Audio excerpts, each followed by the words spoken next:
And so, moving on, I'm going to bring in CHERYL Dorsey, former LAPD officer who wrote a book, The Creation of a Manifesto, Black and Blue. We're going to talk about the incident at the pool party in Texas and other police matters.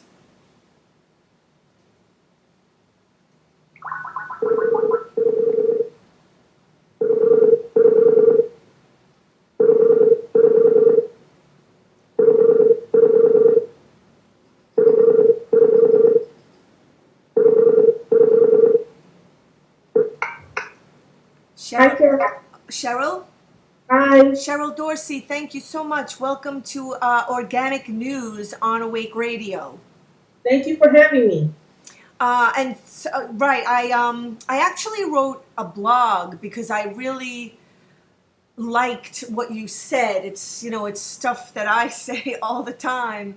When you were on Democracy Now, because things are very simple, and I just feel like they get made to be complicated when they're really not, and nobody wants to point things out for the simplicity that it is.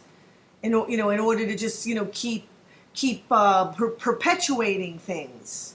I agree. So you called him a bully. You said, I see Case Bolt and I see a bully. And someone had said and referred to the fact that he had some difficult calls or something earlier in the day, which, may as well be, all well and true. But, because I've said this for decades myself. I used to do EMS work here in New York for 6 years, a long time ago in the 90s. And I used to work with fire and NYPD. And I was a psych major. And I studied, where is the mental health? It's like there's no acknowledging the fact that just like you have to change the oil in your car from time to time, people need to admit that they get jaded, to use your words.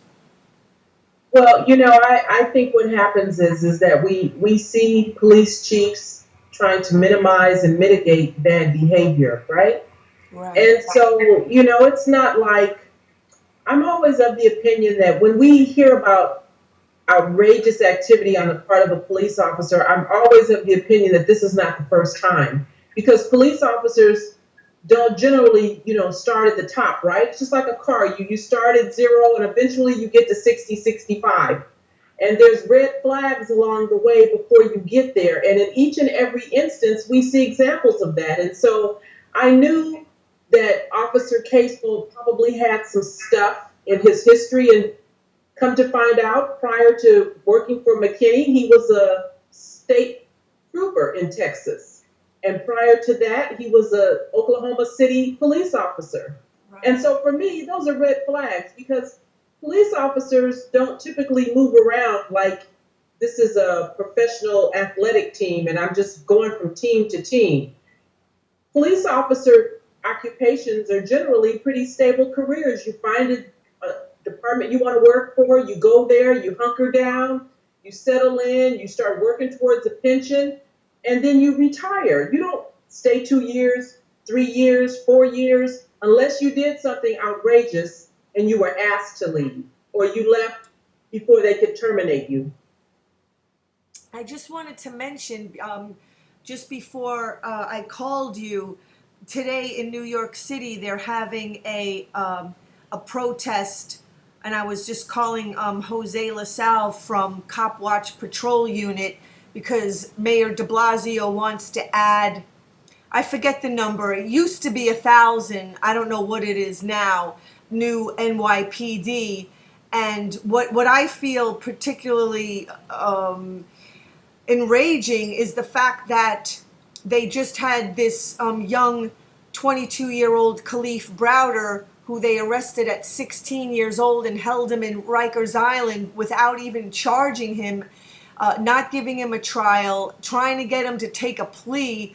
over something so trivial as stealing a backpack, which he may or may, I mean, even if he did, and they put Khalif Browder was in solitary confinement for 2 years, beaten by corrections officers, beaten by other inmates.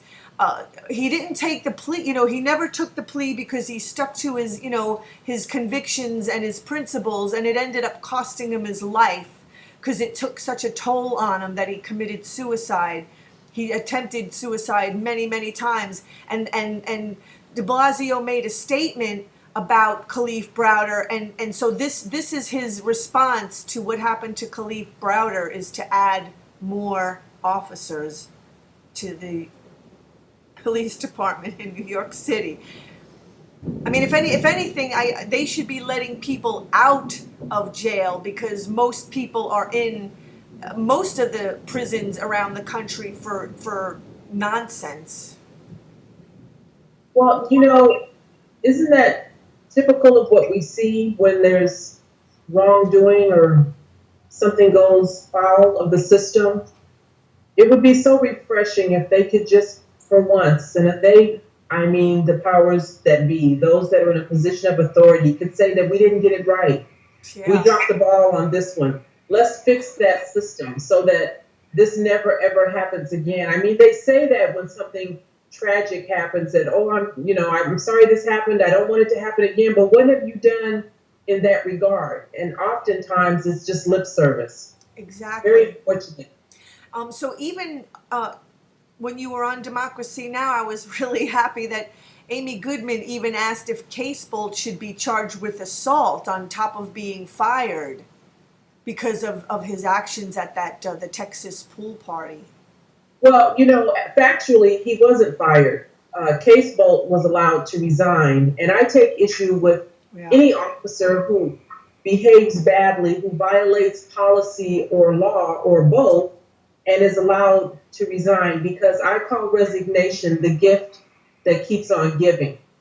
We understand that he came from 2 other police departments, and so I wouldn't be surprised if he's not working for another police agency as we speak. Right. This is what police chiefs and commissioners do. They allow officers to resign. They live to offend again, and we'll hear about him when he pops up on another department and he does that thing that he does oh so well, which is abuse under the color of authority. And, maybe the next time it'll be the loss of a life and not just a young lady being treated so poorly. And right, and so your response was that, if that was an average person that just showed up, had a gun, was on top of that young 14-year-old with their knee on her back. I mean, we would be charged with, a slew of charges.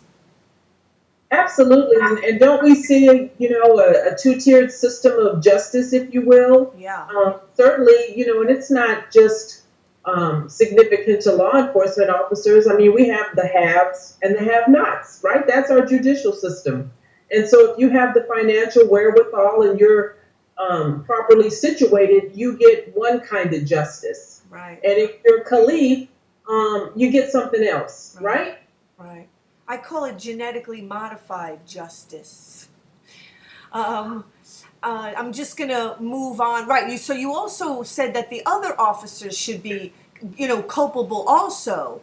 Because, I mean, right, it wasn't just the Case-Bolt. There were at least 2 other officers there that he was ordering, because he was the senior officer, Case-Bolt, that was ordering the other 2 officers to round up and using expletives in referring to the teens.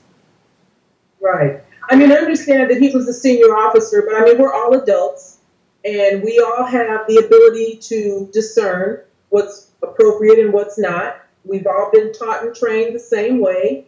And so rank really has little to do with right. And if you see your partner doing something that violates policy and or law, you have an affirmative responsibility to pull him back, to stop that behavior. At least here in Los Angeles, that's what's expected.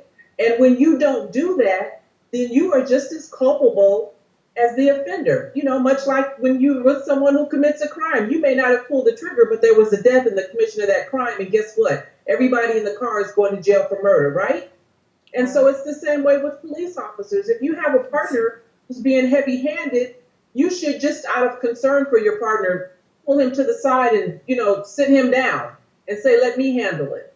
And they didn't do that. And so in my mind, they're equally as guilty, because any one of those officers could have stopped that behavior and should have stopped it.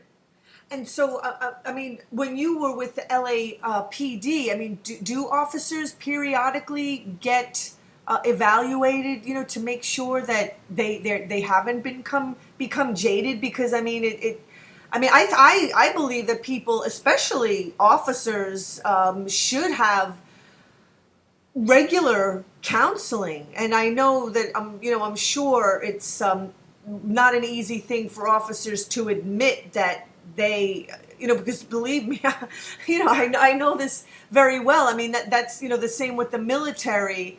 That good old boy, you have to be tough. You have to. This discussion comes up a lot, but there's a stigma, I think, that goes along with that, and then just men being men. They don't want to admit that maybe they're having some issues, they're struggling with something, and so in my mind, it just makes good sense to pull officers who are in patrol day in and day out. And there's some officers who love patrol and they spend their entire career in patrol. And I just think if you are exposed to that kind of stimuli, that it just makes sense to have a conversation with that person periodically and just make sure that they're still in a good place. Here in Los Angeles, on the LAPD, I had an opportunity to work Vice. And Vice is one of those units here that's called a limited tour. You can only stay for 18 months. At least that's what it was when I worked Vice. 18 months, and then you got to go. And I was told that it was because you're exposed to some really gnarly stuff working Vice. They don't want you to get too twisted, right? Yeah. You're dealing with the underbelly of society day in and day out. And so they give you 18 months and then they pull you off. And then you go work somewhere else. And so since patrol officers are the meat and potato of most police departments, you don't have the luxury of pulling them out of that assignment. But certainly you can take a moment and just have a conversation with an officer and just make sure that his head is on straight. Right. It makes sense to me. It makes perfect sense to me also, but I always just go back to the fact that just in general, I feel like we do not live in a healthy society, physically, emotionally. I mean, I always looked at emotional health as just being a part of health overall, but it's not really thought of in that way in this country at all. And I've studied psych and mental emotional health all my life and have always tried to take that stigma away from it and to just get people to just, the body does not lie. And even if it's not acknowledged, like in the case of this officer Casebolt, the fact that he was stressed out, to say the least, is going to come out one way or the other. So you might as well admit it. Right. And I'm not 100%, certain that he was, stressed out having come from a suicide call or whatever it is they said. I mean, that's what we do. That's we're professionals, right? And so you don't get to say that the previous call had me in such a tither that I couldn't function, because if he understood that, then he should have just gone back to the station. He should have said, I just left a very tenuous situation and I feel really bad about it, and I'm not able to finish the rest of my shift in the field, and so I want to come inside. He certainly could have done that if he was bothered to the extent that he was, and so I'm just wondering if it isn't just all too convenient now to say that he had previously been on high stress calls, and because of that, he acted in a way that they would have us think is foreign to how he normally conducts himself. Right, and so you also said about the fact that he was able to resign instead of being fired, and you mentioned not promoting officers based on time on the job, but on cops showing compassion and empathy. Exactly, like looking at those teens. right. I mean, human beings, like somebody that could be your relative, your neighbor, and whatnot. Absolutely. Yeah, I mean, if you can't look at the people that you are there to serve because you're there to serve, if you can't look at them and relate, then how can I expect you to properly deal with them? How do I Right. expect you, when things are bad, because things will get bad, to show a little compassion and enforce the spirit of the law and not the letter of the law, right? Because we have that discretion as police officers, certainly.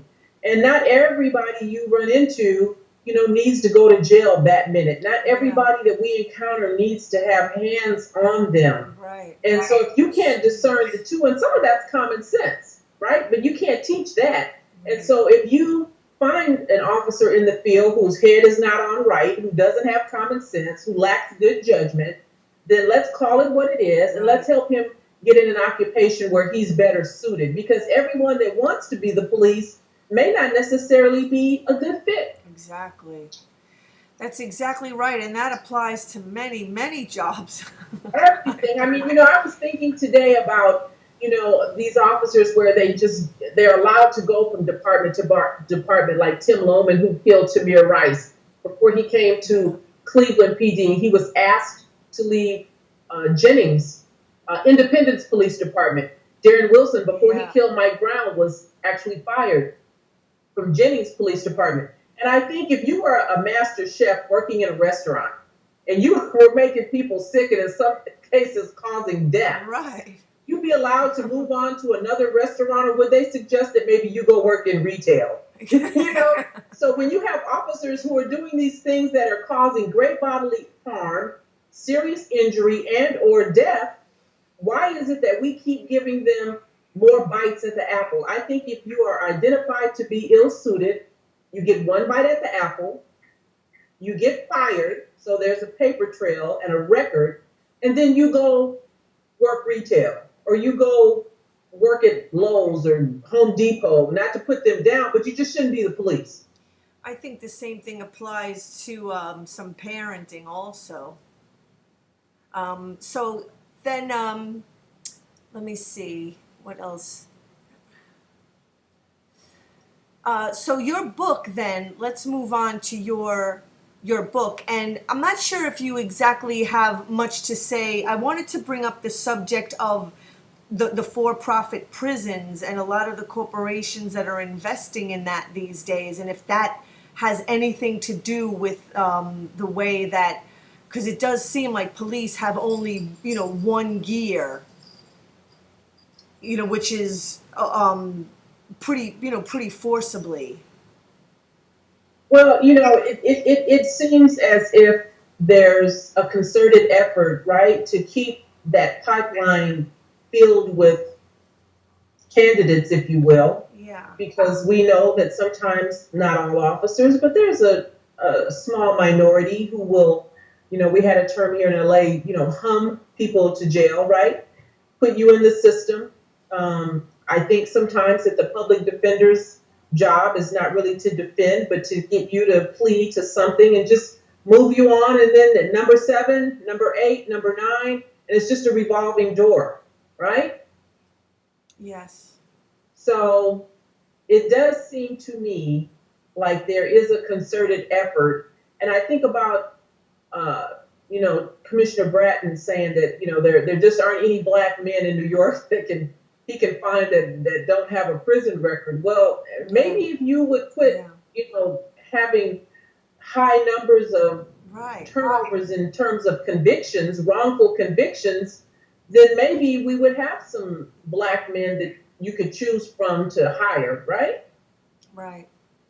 I mean, because they do have so many people in prison that literally for non-crimes. I mean, stop and frisk, for example, here in New York. I don't know if they had it anywhere else in the country, but and ridiculous, like, minor things, like maybe finding a joint or something on someone. I mean, these are not arrestable offenses, and especially because so many people the youth do come from challenging backgrounds or environments. I mean, they need leadership that are actually going to help them turn their lives around and lift themselves up.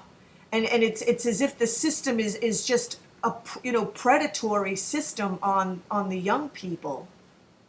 Well, too, a lot of it has to, I talk about officers who I think are drunk with power, right? Yeah. I talk about contempt of cop, and when I say that, what I refer to are officers who take things personal in the field, and if you make me mad, there's a price to pay. And sometimes that price to pay could be a traffic ticket. I could send you to DMV for the day. Or the price to pay could be I could impound your vehicle for whatever reason I come up with, right? Real or imagined, but I've just cost you about $300 to $500 now to get your vehicle out of hock. Or I could arrest you on a Friday for something that I know you didn't really do, and the DA is not going to buy in on it on Monday, and it'll be a DA reject, and they'll release you. But guess what? I just put you in the system. I just took 72 hours out of your life that you'll never get back, and now you've got a record, right? And the fact that you didn't really commit a crime doesn't make it free and clear, because there's a gentleman right now by the name of Charles Belk who's working some legislation to try to get something called auto erase, where if the police arrest you for something that you did not do, it automatically comes off your record. Now what happens here, at least here in California, is if the police arrest you for something that you did not do, the onus is on you to go and get that removed. And that costs money, and that costs time, and that's what a lot of people, in certain areas don't have, right? I always think of the debtor's prison that they were creating, down there in Ferguson, and just, pulling people over indiscriminately, for nonsense, adding all these fees that the person couldn't pay, keeping them in jail because they couldn't pay a fee, and just, Right. literally destroying people's lives. Right. And it just, I really, I have no idea what's going on with this country at all, and where is the humanity and the common sense? And I just wanted to ask, with the recent thing that happened down in South Carolina with the shooting down there, if you had what your thoughts were about that. Well, I just think clearly this is a troubled young man. He had a plan, and he put it in action, and he worked it. I'm not a mental health professional at all, but it seemed like he did his homework. And it seemed like there was some specificity with regard to the location and the timing of this shooting. And so, again, I'm not too quick to want to minimize and mitigate that bad behavior with that mental illness brush that they like to use for certain segments of society who do bad things. And I think the group I'm talking about. So, my hope is that maybe we know that some good looks like it's going to come out of this. The flag is going to come down. Maybe somewhere down the road there'll be some kind of gun control, or at least better background checks, more requirements before people are allowed to possess and carry weapons. There's got to be some good that comes out of the loss of 9 innocent lives. Right. And with the taking down of the flag and all the photographs that Dylan Roof was seen with, displaying that flag, you would think that the town would even take some responsibility. I mean, because if they're flying this flag so proudly in that manner, because here he is, a 21-year-old, kid basically, that the town proudly displaying that flag would even be held somewhat responsible. Well, I'm not really sure if you can blame an entire town for the act of one, but I certainly do wonder about his parents. Yeah. I'm a mom, and I've got children, and I don't know everything that my children do, but I think that there probably were some red flags that may have gone up around the house. And so you would wonder why his dad would purchase a weapon for him for his 21st birthday. If that's what he did, that's the report. That's what's alleged. That's where the weapon came from. It was a gift from his dad, and you just wonder, he didn't get troubled overnight. Right. And really, there must have been a sign or two. And he didn't get there alone either. Us.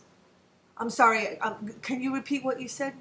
I was saying there must have been a flag or two that should have given his father pause before he turned over a deadly weapon. Right, you said that he didn't get that way overnight, and I was just trying to say that he didn't get that way by himself. Absolutely. That he had help. In one of the videos, in the courtroom, and the judge is addressing him. The judge addressed Dylan Roof's family as also being a victim, which, how do we know that it isn't the other way around?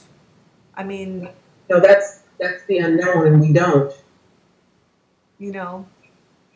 So yeah, I mean, if this doesn't help to make some serious changes, and taking down a flag, and the blatant racist message that sends, having it flying in their town like that. But I'm on your website, and I'm looking at your blog and Baltimore's long history of prisoner abuse. We know that Freddie Gray's apparently fatal spine injury was not the first delivered at the hands of Baltimore police officer. So yeah, can you talk a bit about that? About what you know about the police behavior in Baltimore. Well, what I know is what I've read, and what I what I alluded to in the beginning is that police officers don't start off doing something really outrageous and egregious. There's usually some history. There's usually a track record, and Freddie Gray was not the first person to be the subject to heavy-handed activities by a police officer. There's a young man by the name of Joe Crystal who was a detective in Baltimore, and he was a witness to something very similar to the Freddie Gray situation, and he spoke up about it. And as a result of it, he was run off the department. Right. He had to leave. And so, some of this that went on with Joe Crystal started before Commissioner Batts came there, but certainly a lot of it continued under his watch. And he allowed those officers to harass and harangue Joe Crystal, did not aid him, did not shield him, and ultimately he left for his own safety. So, that's why I say a lot of times what I think is problematic on police departments is top down. And I mean, chief of police, commissioner, sheriff, whatever that rank is, they're well aware of the activities of their subordinates. And I think that their onus is to protect that organization. And if the officer benefits, okay, but they're really more concerned with protecting that agency, that department. And maybe that's why those other two officers with Case Bolt didn't, say to him or try to, calm him down. Well, I don't offer any excuses for that because, again, we're professionals, and you come on that job prepared to make the tough decisions, whether they're with your partner or whether they're with a citizen, a suspect. And so you're expected to step up to the plate. And I expected those officers to step up to the plate and stop that activity. I expected the officers that were on the peripheral with Freddie Gray to stop whatever was going on. Certainly, somewhere along the line, 6 people, you would think one of them would have had the intestinal fortitude to say that's enough. You had a sergeant of police, a lieutenant of police on the scene, and yet this young man sustains an injury that's fatal. It's outrageous. So you spent 20 years with LAPD. What Yeah. was it like there as far as police accountability? Much like it is across the nation. A lot of it has to do with who you know, like any job, right? If you have your cart connected to the right horse and you misbehave, you'll be taken care of. We have examples of that here in Los Angeles. It's been reported in the news where officers are complaining about the disparity in treatment for some officers who do very minor acts of misconduct versus officers who may do something really outrageous and egregious, but yet they're well connected to our chief of police, and so they get a slap on the hand. Contrast that with an officer who does something very minor, and then he's terminated. And so I'm sure that dynamic happens on all police departments. They all seem to move and act pretty much the same way. And so sometimes it has very little to do with race in my mind, and it has to do with who you know. And that's no different than if you work in a hospital or if you work in a major corporation. If you're connected to the higher ups, to the right people, Yeah. sometimes things can be made to go away, right? Oh, yeah. Absolutely. Oh, and CHERYL Dorsey, I want to thank you so much for being with us on Organic News on Awake Radio, and I want to encourage everyone to go to your website, CHERYLDorsey.net, and to also check out your book, author of The Creation of a Manifesto, Black and Blue. Thank you, Kat. I appreciate it. And I hope to meet you someday. Would love that. Have a great night. You too. Bye. Good night.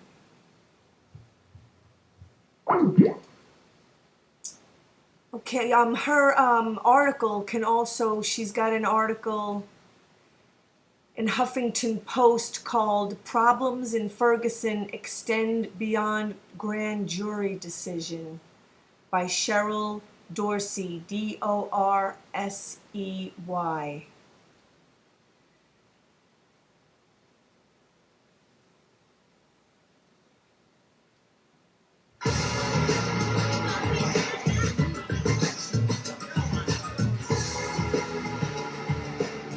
You're listening to Awake Radio, straight talk for the awake and aware.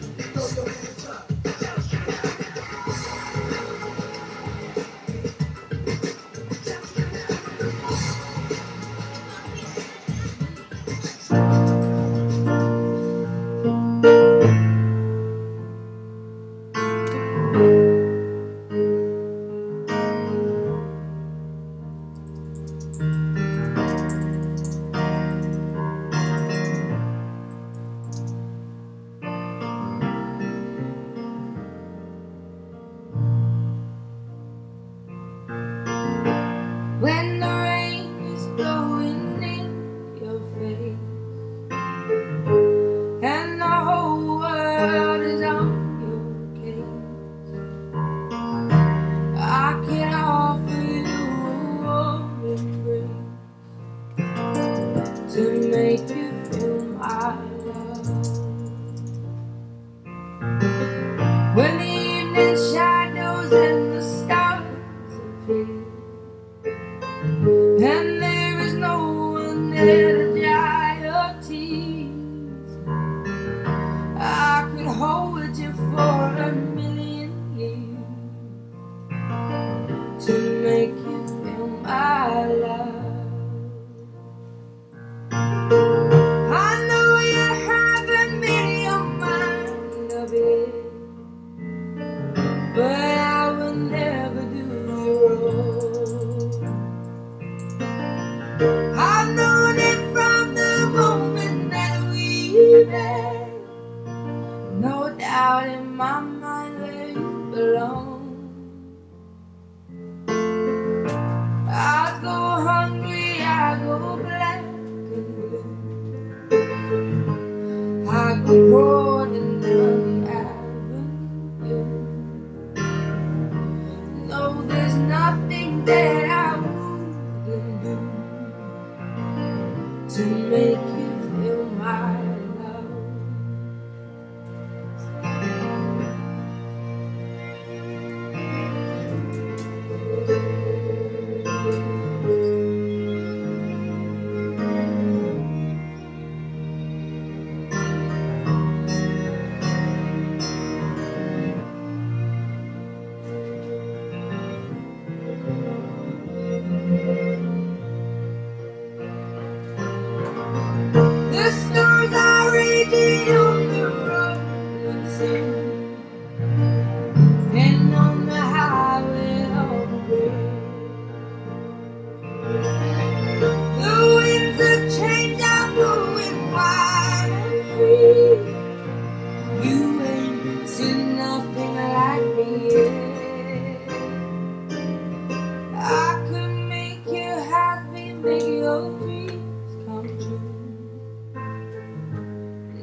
go to the ends of the earth for you to make you feel my love.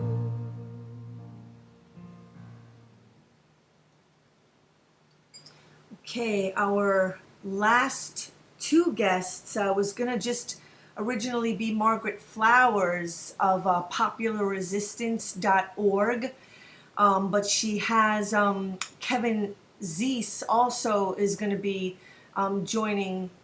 They're both in DC, flushing out the TPP. But before I bring them on, I just wanted to please encourage everyone to go to my YouTube channel, April Waters, Watters. I really could use some support. Even if each listener donated $1, it would truly, truly help to put on the radio show and to make alternative news videos that you see on my channel. So with that, here, hello? Hi, this is Margaret Flowers. Hi Margaret, how are you? I'm doing pretty well. How are you? Yeah, I'm good. Thank you so much for, I know it was the last minute, but I mean, it kind of worked out because you went to DC this morning because it was this morning that the vote for the TPP was going on. Well, it was the vote for fast track, which will be used to pass the TPP as well as other dangerous treaties. Exactly. Right. I mean, I just okay. So some of the information, they're keeping this all classified, which is kind of should be setting off some red flags to begin with. That's right. This is really unusual, but the Trans-Pacific Partnership, or TPP, has been negotiated by the White House for the last 5 years, and they classified the text of the agreement. This international was actually a treaty, and members of Congress don't even have full access to it. They have to apply to read parts of it. They get redacted sections or vague summaries of it. Those who have tried, there's about 43 Congress members total that have gone to look at it, are very dissatisfied with what they've seen. Could you just repeat the last part? You were coming in excellent, and then the sound got a little bit off there. Sorry, maybe I moved my microphone. Okay. So what I said at the end was that the 43 members of Congress who have seen parts of the text of the Trans-Pacific Partnership are very dissatisfied because all they've seen are redacted sections or vague summaries of the chapters of the text. It seems quite obvious then that something is awry, that it's, exactly. I mean, it's something that should not be passed. That's correct. Thank you to WikiLeaks. We have seen some leaked portions of the text, and from those alone we can see that this is an agreement, a treaty that will profoundly alter global governance, global finances, and have direct impacts on our lives.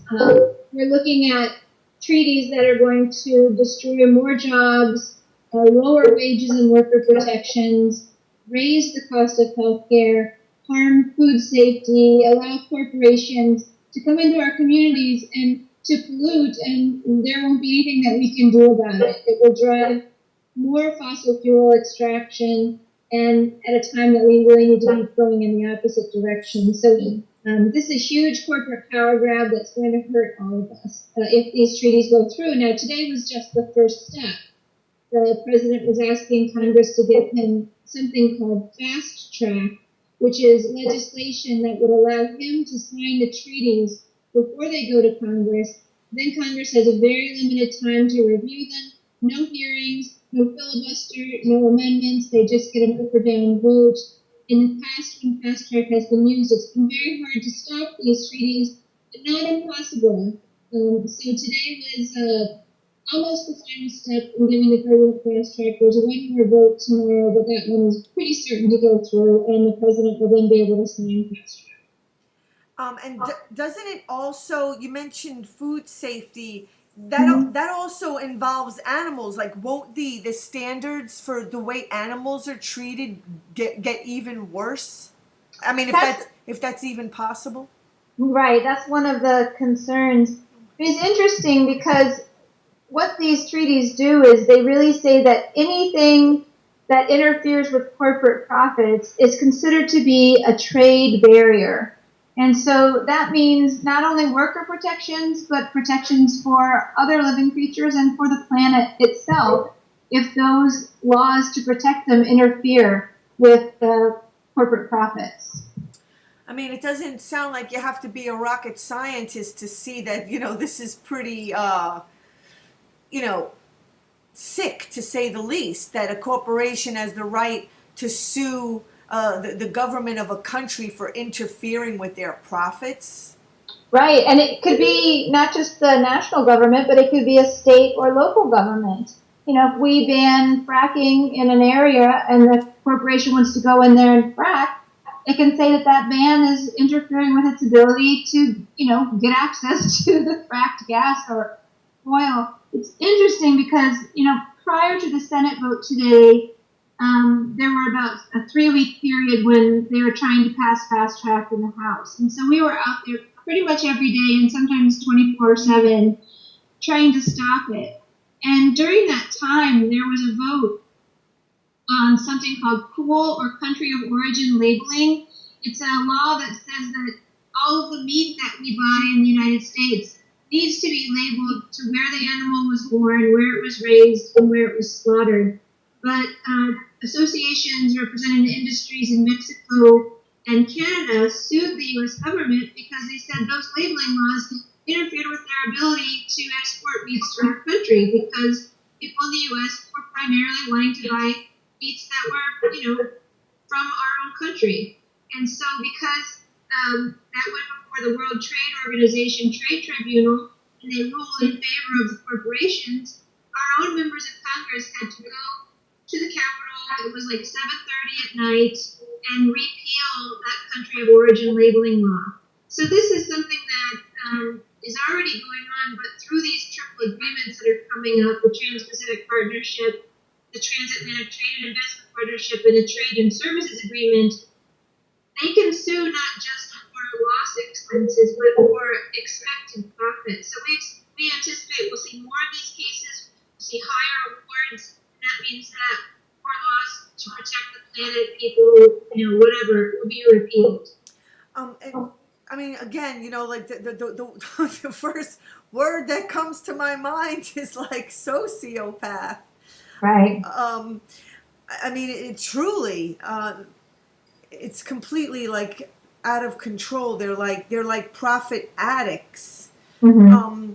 And you also mentioned medication. How does the TPP or fast track, how does that affect medication for people? Right. So fast track itself is a procedural mechanism that makes it easier to pass these treaties that are coming up. So we expect the Trans-Pacific Partnership will come before Congress this fall. And some of the leaked chapters show us that there are very strong patent protections for pharmaceutical and medical device companies that basically allow them to continue to hold patents, to keep renewing them as they are set to expire. And that prevents generic medicines from being able to be made. There are other obstacles to creating generics as well, which tend to be much more affordable. So it really gives, there are other provisions as well that really give the pharmaceutical and medical device industry the ability to continue doing what they're doing now, which is to kind of gouge us on the prices of these things that we need. And so that overall is going to raise the cost of healthcare, as well as within these triple treaties, there are also provisions that will further privatize our healthcare, possibly make it impossible for us to ever create a national single-payer or Medicare for all system, which is the real solution so many of us have been fighting for. And so we're just going to continue to see this greater privatization, and that always results in people having less access to care, and there being more disparities in health outcomes between those who can pay for care and those who can't. This is really the wrong path when it comes to taking care of the health of our population. And so why would it get passed? I mean, why would the government? Why does Obama? What's in it for him? Well, and Obama has been the main driver of this since he took it up in 2009, shortly after he was inaugurated. And the times that we've seen leaked, kind of text about the negotiating positions, we see that the U.S. has been the most aggressive in advocating for corporate rights. I guess, I'm guessing it's a money thing. This is basically Obama's retirement. He wants to build 3 presidential centers. He wants to have a new foundation that he's raising money for. He'll be set for life for speaking fees. His daughters probably have, whatever job they ever want to get. It's a huge gift to corporations, and it's, it'll have return benefits for the Obama family. So then Obama is the president of the United States for his own benefit instead of the benefit of the people of America. It seems to have been that way for a long time, as well as not for the benefit of many people around the world either, as we see him expanding wars and killing innocent people with remote technology like drones. Exactly. Yeah. And so also the 2 other things that you mentioned that the that would be affected would be the internet. Right. How would So, well, your listeners may remember like the SOPA and PIPA laws that Congress tried to pass, but there was so much opposition to them. And basically what they do is they turn online service providers into kind of police for the corporations that are putting content on the internet, so that if we're using internet and we may, people often will upload pictures that they didn't take, and maybe sometimes they'll alter them in cool ways, or they'll upload videos or things, or download them, I guess. And, if people do that, the internet corporations will be required to report us to the content holders and say, we may have infringed on their copyrights or whatnot. It will be expected to hurt our kind of creativity and innovation and ability to share freely over the internet. As I'm listening to you, it's just really, really hard to swallow everything that you're talking about. I mean, and you mentioned that, it's completely classified. Members of Congress have limited access to it. The public has absolutely no access to it. And I mean, it's right there in our faces, except that many people in the country are not aware of what's happening and what this actually really means. Right. I mean, there has been a real media blackout. We've been working on this for more than 3 years and have done, even engaged in spectacle actions to try to get media attention for this. But there's been a very intentional blackout by the commercial media, which is owned by many of these same corporations that will benefit from these treaties. So it's been hard to reach people. Even with that, we have, through our own citizens media and social media, reached a lot of people. That we've built a tremendous movement that crosses the political spectrum, across various issues, that have been working to try to fight this. And we know that there have been all kinds of actions and phone calls and emails and all kinds of things going into Congress, showing this mass opposition. But this just kind of shows us how our political system is dysfunctional and represents the needs of the wealthy. So despite the media blackout, we did get some of this out, but it's also interesting because to us, that have been working on this for a long time, part of the reason we took it up is that we saw that if fast track passes and they're able to pass these treaties, it's going to set back the work that all of us have been doing on various fronts, whether it's affordable housing or protecting the environment or worker rights, you name it. It's going to set that work back and be very hard to move forward in those areas. But even despite that, many advocacy groups that work on these different issues I don't know, they just haven't. Many have actually stepped up, but others who you would think would get it continue to work and focus on their single issue rather than understanding that this is the one thing that we're all needing to unite against and fight. And so I'm hoping that as we move forward into the fall, when they bring the Trans-Pacific Partnership into Congress, that we can continue to build this broad coalition and build kind of the resolve and willingness to engage in very serious action to stop these treaties. It has happened in the past with the free trade, America's FTA agreement, also with the multilateral agreement on investment. But it took a very mobilized population willing to engage in direct action in order to create the pressure to stop them. You're coming in a little bit hard to hear. A bit. Oh, I'm sorry. That's yeah. It's not your fault. It's just it's technology. Right. I guess my main point was that we're going to need to continue to build the movement against these treaties and to build our willingness to engage in direct action to stop them. And I'm not sure. Was Kevin Zeese going to join us too? If you'd like to hear from him, he's here. Oh yeah, sure. Because I think I emailed him and said he's welcome to share. Great. Okay, give me just a minute to hand over the headset and I'll bring him on.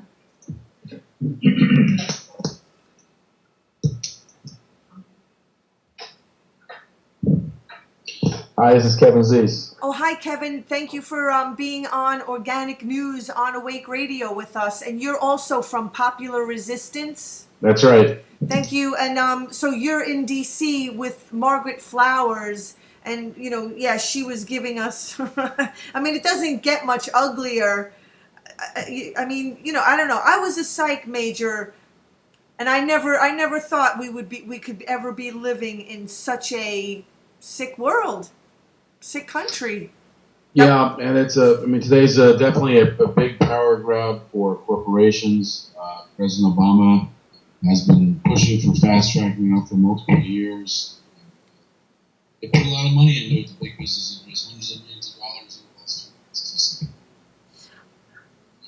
months. Oh, Kevin, speak like directly into the mic if you could. I just want to make sure that you're heard. Okay. Is that better? Yeah, that's much better. Okay, I think the mic was turned around, I see. I never used this microphone before. But anyway, this is the corporations wanted this hundreds of millions. Okay. This campaign to get Strat, and they got it, but it's not the finale. The people were very organized. Yeah, bring up. Okay, yeah. I'm sorry. It's just like as you speak, you're fading. You just start to fade.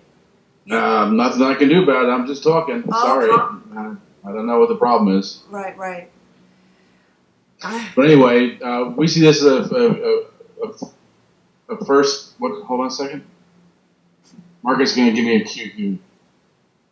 Is that better? That's probably worse. You hear me? Is this better? Can you hear me? I can hear you. Okay, well, we'll try. I'm not really enjoying it. Anyway, we see this as a very important loss today, but it's only the first round. We are not giving up. Coalitions are not giving up. This is a critical battle. We can't allow for this corporate coup of the global economy to allow them to become more powerful and find sovereignty. Yeah. So we're going to continue to fight to challenge this approach, and I think we can win.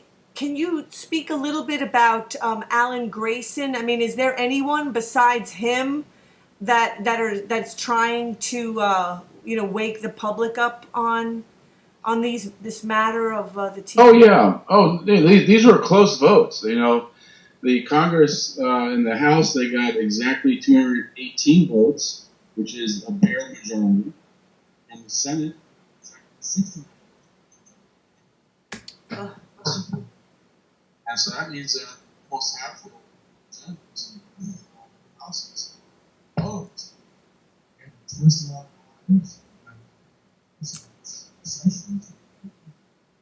Kevin, yeah. I know it's not your fault, but maybe I'm just going to hang up and try to call you back and see if that helps. Okay. Okay. Yeah, it starts out and he sounds crystal clear, like he's right next to me, and then let's try him again.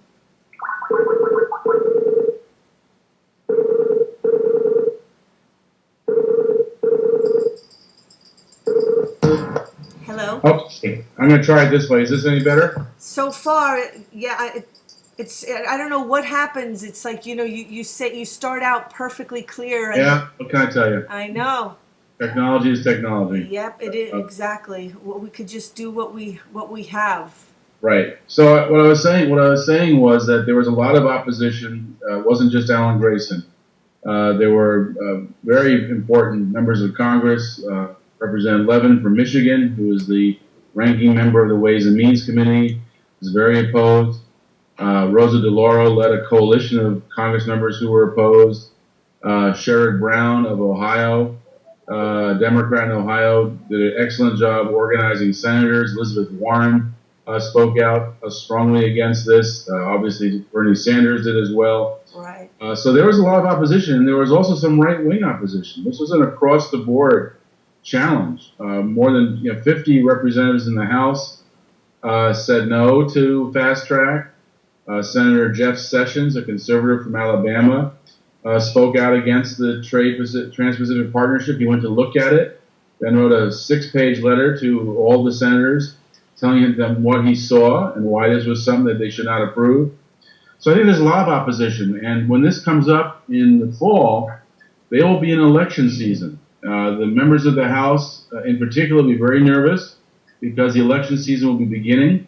And they know that anything that happens that close to an election can result in them losing their job, being voted out of office. And so we may have an opportunity with this now to make the Trans-Pacific Partnership part of the presidential debate, part of the electoral debate for both the House and the Senate, and really shape the issue in ways it's never been shaped before. So one thing we got with this fast track fight was the fast track bill provided 60 days more for members of Congress to see the trade agreements.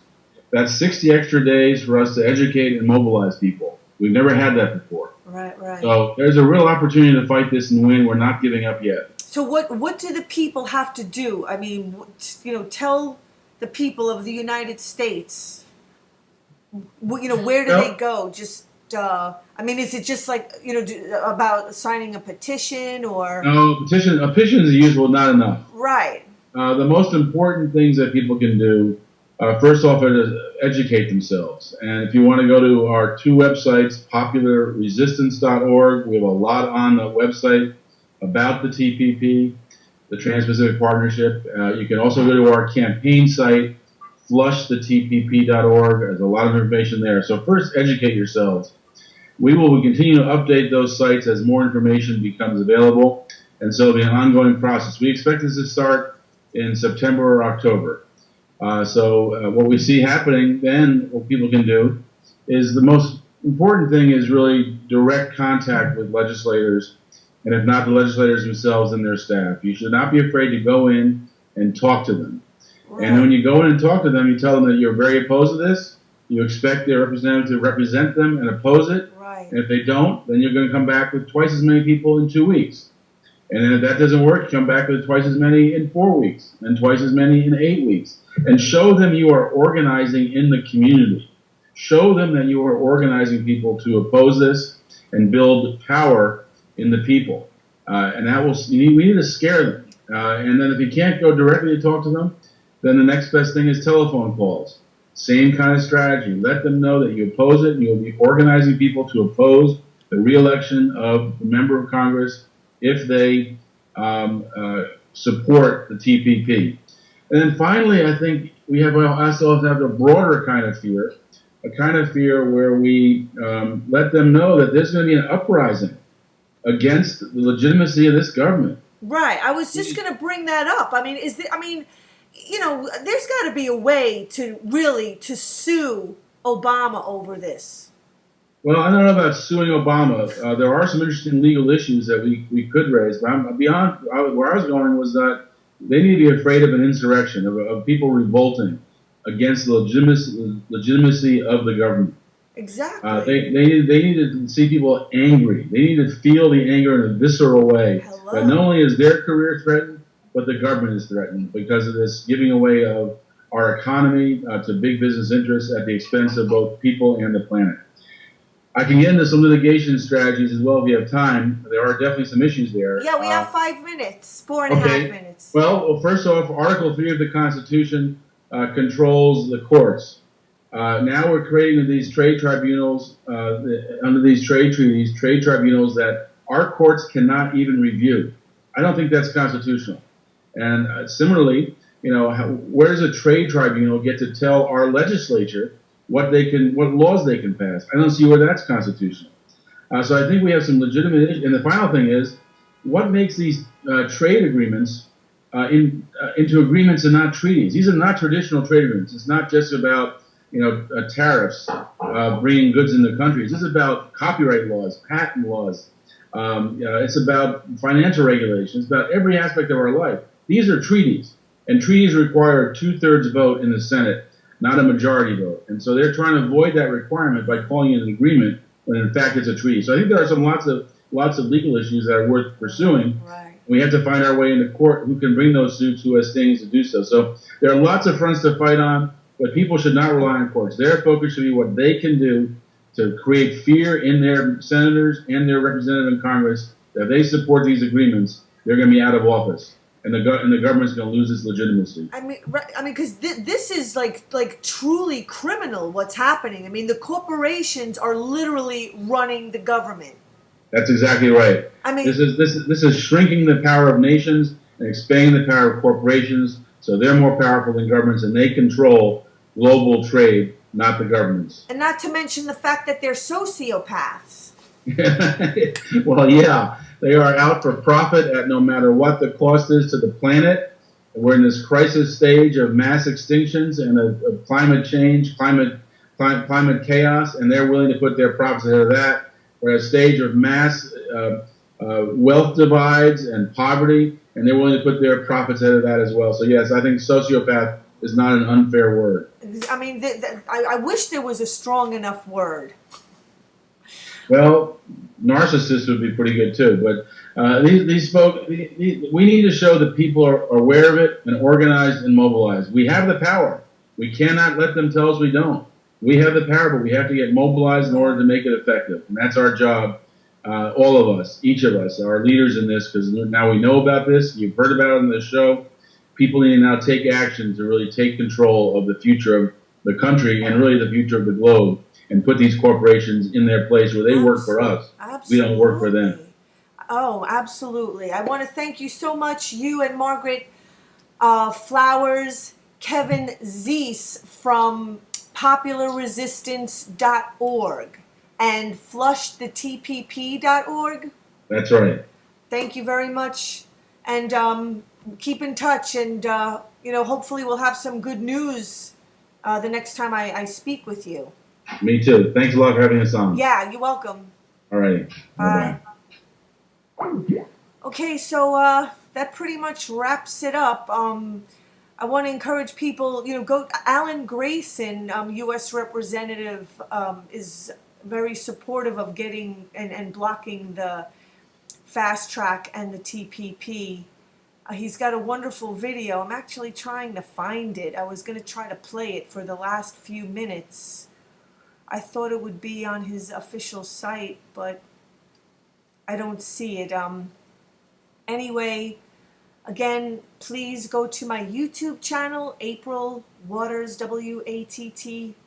Even a $1 donation from each listener would truly help out a lot for, we need to counter the sociopath that are basically destroying the entire planet for profit. So tune in next Tuesday 6 p.m. Eastern Standard Time, and speak truth to power. Enjoy your week. Oh, one last thing before I just remembered. This Saturday, New York City, for those who knew Danny Schechter, the news dissector. Oh, shame. I missed it. Fuck. Oh, Danny Schechter, the news dissector.